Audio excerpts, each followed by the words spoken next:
Alors, c'est un sujet, effectivement, d'interrogation. C'est une vraie bonne question. C'est une vraie bonne question.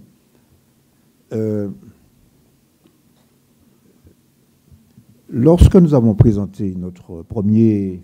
Lorsque nous avons voté le compte administratif en mars 2016, je crois. En mars 2016, nous avions déjà observé qu'il y avait en autorisation de programme, c'est-à-dire des dépenses qu'on inscrit dans l'avenir, pour l'avenir, sur plusieurs années, il y avait un stock pour le conseil, l'ex-conseil régional, de 17 milliards d'euros.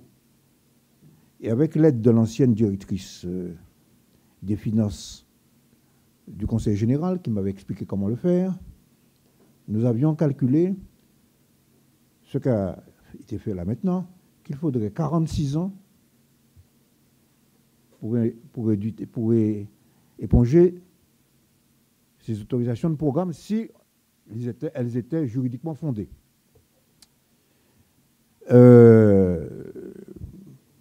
Nous avions même fait la plaisanterie suivante, c'est que l'ancien président imaginait qu'il était président à vie pour pouvoir payer cela, comme notre président était à vie dans une île proche de la Caraïbe. Aujourd'hui, le logiciel que nous avons mis en place, alors la Chambre régionale des comptes a dit que l'ancien conseil régional n'avait pas de comptabilité des engagements. C'est-à-dire quoi? On n'avait qu'à vu. Et c'est pour ça que nous avons du mal à voir clair. Si au fur et à mesure, c'est un travail d'ailleurs qui est fait par les services financiers pour mettre ça à jour. Et pour, comme on dit, pour nettoyer. C'est-à-dire voir ce qui est juridiquement fondé et ce qui ne l'est plus et qu'on peut évidemment écarter. Mais ça continue. Ce que nous constatons, c'est que ça continue à arriver. Alors je vous donne un chiffre. C'est 256 millions en 2016,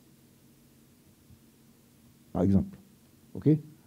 Donc c'est ça qui veut dire que nous exécutons, ce qu'a dit le président, nous exécutons un budget qui n'est pas celui que nous avons voté. On dit, nous passons notre temps à apurer des dettes. Voilà.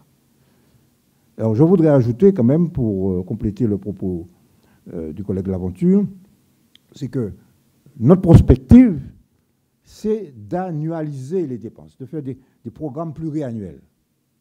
C'est-à-dire que nous allons, et nous avons commencé, si vous avez suivi les travaux de notre collectivité, quand nous avons présenté notre schéma de développement, voilà, voilà, la réponse, c'est cette méthode qui sera suivie, c'est-à-dire que nous allons, pour chaque programme, essayer de faire en sorte que ce n'est pas la collectivité toute seule qui supporte les dépenses, mais en y associant les fonds européens, les fonds d'État, et même la BPI, la Banque publique d'investissement.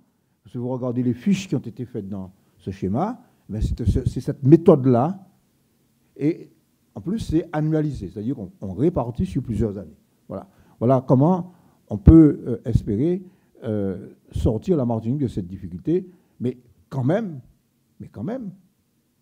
je vous cite un chiffre. Quand on dit 1,2% d'augmentation chaque année, la simple évolution des dépenses incompressibles, c'est plus de 2%. Hein? C'est exactement, permettez que je consulte mes notes, c'est exactement 2,39%. Et si on applique nos programmes, c'est près de 4%. Donc, on revient à ce que disait Miguel Laventure, la nouvelle donne que constitue cette loi de programmation budgétaire 2018-2022 fait que, nécessairement, on sera obligé de faire des économies.